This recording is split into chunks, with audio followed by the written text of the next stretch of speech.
हरिओम. अमृतानुभव. योगदास श्री जय गणेश जोशी यांचे प्रवचन. अध्याय 2. सद्गुरुस्तवन. ओवी क्रमांक 8. जो भेटलियाची सवे, पुरती उपायांचे धावे. प्रवृत्ती गंगा स्थिरावे, सागरी जिये. अर्थात सागराला मिळाल्यावर गंगा आपली यात्रा संपन्न करते. याचप्रमाणे सद्गुरूची भेट झाल्यावर भौतिकामधून बाहेर पडायच्या उपायांची धावपळ साधक थांबवितो. माऊली येथे गंगा नदीचे उदाहरण देऊन सद्गुरू महिमा सांगत आहेत. गंगा नदी प्रवाहित असते, सतत सागराच्या ओढीने धावत असते. तथापि सागराला मिळाल्यावर गंगेची यात्रा संपन्न होते. याचप्रमाणे साधकाला सद्गुरू भेटला की त्याची भौतिकामधून दूर होण्याची जी गडबड सुरू असते ती थंडावते. त्याची प्रवृत्तीरूपी धावपळ शांत होते. याची 3 कारणे असतात. पहिले कारण असे आहे की साधकाला या भौतिकामधून दूर होण्यासाठी नेमके काय करावे ते समजत नसते. सद्गुरूच्या रूपाने हे कोणीतरी सांगणारी अधिकारी व्यक्ती त्याला भेटली की तो निश्चिंत होतो आणि त्याची त्यासाठी सुरू असलेली गडबड शांत होते.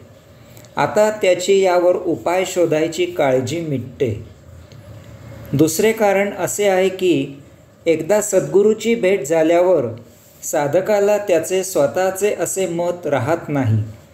सद्गुरूने सांगावे आणि त्याने तसे करावे अशी त्याची साधी सरळ जीवन रहाटी होते. आता नुसते मतच असे नाही तर साधकाला त्याचे स्वतःचे अस्तित्वच उरत नाही. यामुळे तो त्याची काळजी सद्गुरूकडे सोपवून देतो आणि त्याची गडबड थांबते. तिसरे कारण असे आहे की जसे नदी सागराला मिळाल्यावर तिला त्यापुढे जायला स्वतंत्र वाट असत नाही. यामुळे ती सागरात विलीन होते आणि पुढील वाटचाल सागराच्या माध्यमामधून त्याचाच एक भाग म्हणून करते. याचप्रमाणे साधकाला सद्गुरू भेटल्यावर साधकाला आता यापुढे त्याला स्वतंत्र मार्ग राहत नाही. सद्गुरू हाच त्याचा मार्ग असतो. यामुळे साधक सद्गुरूच्या माध्यमामधून पुढील यात्रा सुरू ठेवतो. यायोगे त्याची धावपळ गडबड बंद होते. याचाच अर्थ येथे सद्गुरू कृपेने साधकाला क्रियायोगामधून अक्रियायोग साध्य होतो. सर्व काही करायचे तथापि आपण काहीही केले नाही अशी अलिप्त द्रष्ट्याची भावना ठेवून जीवनाला साक्षी राहायचे. हीच कैवल्यावस्था आहे. यातच मुक्ती आहे. ओवी क्रमांक 9. जयाचेनी अनवसरे, द्रष्टाले दृश्याचे मोहरे. जो भेटत खेव सरे, बहुरूपची हे. अर्थात पाहणाऱ्याला येथील विविधतेमधून भिन्नत्वाचा आभास होतो. तथापि सद्गुरूची भेट झाली की त्याची ही भ्रांती नष्ट होते. हे विश्व भौतिक वस्तू जगताने भरलेले आहे. त्यात अनंत विविधता आहे, वैचित्र्य आहे. ते महाआकर्षक, विलोभनीय, भोगप्रवृत्त आहे. येथे 84 लक्ष प्रकारचे देह आहेत आणि त्यातील प्रत्येक देह आकाराने, विकाराने, स्वभावाने भिन्न आहे. यामुळे मानवाने त्यांची स्वतंत्र ओळख व्हावी म्हणून त्यांना नामाभिमानी केले आहे. त्यामुळे आता त्या वस्तुजगताची ओळख म्हणजे त्याचे नाव माहीत करून घेणे अशी समजूत झाली आहे. फार तर एखाद्याची जास्त ओळख म्हणून त्याचे वैशिष्ट्य सांगितले जाते. उदाहरणार्थ अमुक डॉक्टर आहे, हुशार आहे, लबाड आहे, क्रूर आहे वगैरे. ही समजूत इतकी घट्ट झाली आहे की एखाद्याचे नाव माहीत झाले किंवा त्याचे वैशिष्ट्य माहीत झाले की त्या वस्तूची ओळख झाली असा गैरसमज करून घेतला जातो आणि त्यामुळे त्या वस्तूची मूलभूत ओळख करून घेतली जात नाही. यात एक मूलभूत जाण नष्ट झाली की या प्रत्येकात तेच ते एकच एक आत्मतत्व आहे. सर्व काही एकाच चैतन्याचा आविष्कार आहे. याचा दुष्परिणाम असा झाला की प्रत्येकजण स्वतःचे व्यक्तिमत्व जपायला लागला. यामधून अहंकार, अहममान्यता, अभिमान निर्माण झाला. यामधून उच्च नीच, गरीब श्रीमंत, शिक्षित अशिक्षित इत्यादी द्वैतभावाने जोम धरला.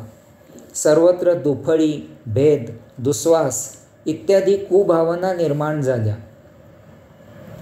एकसुरी असलेल्या या विश्वात कलह, द्वेष, बळजोरी सुरू झाली. आता तर एक विशिष्ट वाद आत्यंतिक टोकाला पोहोचला आहे की आमचेच तत्त्वज्ञान तेवढे सत्य असून सर्वांनी तेच मान्य केले पाहिजे. जे मान्य करणार नाहीत ते परमात्म्याचे, या जगाचे शत्रू असून त्यांना येथे जीवित असण्याचा अधिकार नाही. यास्तव एकतर आमचे तत्त्वज्ञान स्वीकारा किंवा मरायला तयार व्हा.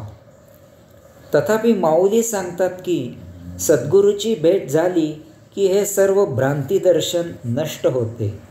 सर्वत्र एकच एक आत्मतत्व जाणवू लागते.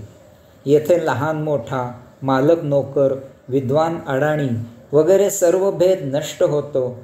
समाजातील प्रत्येक घटक हा इतर सर्व घटकांचा आदर, सन्मान, प्रतिष्ठा ठेवू लागतो. कारण आत्मतत्वाची, चैतन्याची मूलभूत जाण येते. त्यायोगे सर्वत्र आत्मदर्शन होते. सर्व काही एकाच तत्वामधून निर्माण झाले आहे. याचा अर्थ येथील प्रत्येक घटक हा इतर प्रत्येकाला जोडलेला आहे. मग येथे सकृतदर्शनी भेद का दिसतो? सद्गुरू कृपेने याचे ज्ञान होते की ही गतसंचिताची व्यावहारिक योजना आहे. आपलाच एक बंधू लुळा आहे, दुसरा मंदबुद्धीचा आहे, तिसरा रोगाने जराजर्जर आहे, चौथा. अशी जाण आली की सर्वत्र वस्तुजगताच्या अंतरी परमात्म्याचे दर्शन होते आणि प्रत्येकजण इतरांना त्यांच्या त्या शोचनीय अवस्थेमधून बाहेर येण्यासाठी मदत करू लागतो. अशा प्रकारे सद्गुरू कृपेने जातीभेद, लिंगभेद, बुद्धिभेद इत्यादी सर्व भेद लयाला जातात. तेथे वैश्विक भावना उदयाला येते. वैश्विक संगोपनाची भावना रुजते. तेथे वैश्विक परमानंद, कैवल्यानंद नांदू लागतो. हरिओम.